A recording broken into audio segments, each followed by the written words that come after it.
जब बात राधा रानी की जाती है तो राधा वल्लभ के संप्रदाय के महान संत श्री प्रेमानंद जी महाराज का मन में स्मरण होता है। मेरा स्वयं का मानना है कि इनके मुख से निकले हुए शब्द मुर्दे को भी जीवित कर दें।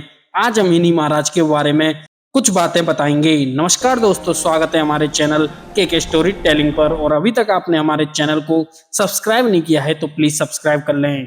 दोस्तों, महाराज प्रेमानंद जी का जन्म रामा परिवार में हुआ और उनका नाम अनिरुद्ध कुमार था। महाराज जी का जन्म उत्तर प्रदेश के कानपुर में हुआ। महाराज जी के माता पिता के हृदय में संतों के प्रति बहुत आदर और सत्कार था और वे सदैव संतों की सेवा करने में रुचि रखते थे।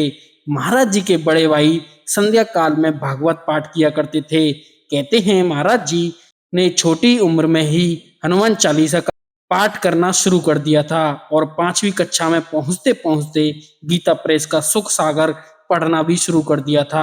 महाराज जी बचपन से ही जीवन के उद्देश्यों पर सवाल उठाते थे। कहते थे, माता पिता का प्रेम स्थायी है या अस्थायी? अगर स्थायी है तो इतना मोह क्यों?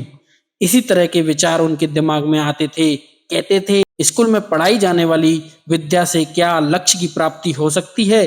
अगर नहीं तो इसे पढ़ने का क्या फायदा? 9वीं कक्षा तक पहुंचते पहुंचते उन्होंने यह फैसला लिया कि उन्हें आध्यात्मिक की तरफ का रास्ता चुनना है। श्री प्रेमानंद जी महाराज ने अपना घर 13 वर्ष की आयु में छोड़ दिया था। उन्होंने सन्यासियों से भिक्षा ली और उनका नाम प्रेमानंद ब्रह्मचारी रखा गया। प्रेमानंद जी का अधिकांश जीवन गंगा नदी के तट पर ही बीत जाता था। वे सदैव गंगा जी के किनारे ही रहते थे। माना जाता है कितनी भी सर्दी पड़ती परंतु प्रेमानंद जी महाराज दिन में 3 बार गंगा नदी में डुबकी जरूर लगाते थे। महाराज जी बहुत दिनों तक भूखे प्यासे भी रहते थे।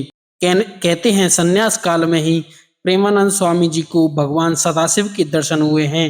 महाराज खुद यही कहते हैं कि वे भगवान शिव की कृपा से ही वो वृंदावन आए हैं। कहते हैं महाराज एक दिन बनारस में एक पेड़ के नीचे बैठकर ध्यान कर रहे थे, तभी उनको राधा कृष्ण की महिमा का आभास हुआ। महाराज जी श्री चैतन्य जी प्रभु के लीलाएं देखते थे और रात को रासलीला देखते थे। कहते हैं कि 1 महीना उनके जीवन में सबसे बड़ा परिवर्तन लाया। उसी दिन से उन्होंने संन्यास मार्ग को छोड़ भक्ति मार्ग को चुन लिया। महाराज जी ने अपने एक शिष्य की मदद से मथुरा की तरफ एक ट्रेन में बैठ गए और चल दिए। ये भी नहीं जानते थे कि सदैव के लिए वहीं के वासी हो जाएंगे। कहते हैं कि महाराज जी की वृंदावन में शुरुआत की दिनचर्या वृंदावन की परिक्रमा भगवान बांके बिहारी के दर्शन थी।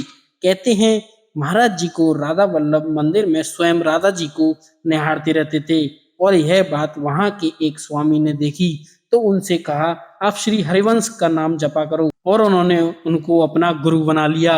उन्होंने अपने गुरु की 10 साल तक सेवा की। गुरु कृपा और भक्ति भाव से उनमें सेचरी भाव उत्पन्न हो गया। महाराज जी के मुख से निकले हुए वचन अथवा कथा बड़े से बड़े पापी को भी धर्म के रास्ते पर प्रेरित करती है और उनकी वाणी और कथा को सुनने के लिए बहुत दूर दूर से लोग, जैसे कि हमारे भारतीय टीम के खिलाड़ी विराट कोहली, फेमस गायक बी प्राक और MBA चायवाला जैसे लोग इनके शरण में हाजिरी लगाने और इनकी कथा को सुनने आते हैं।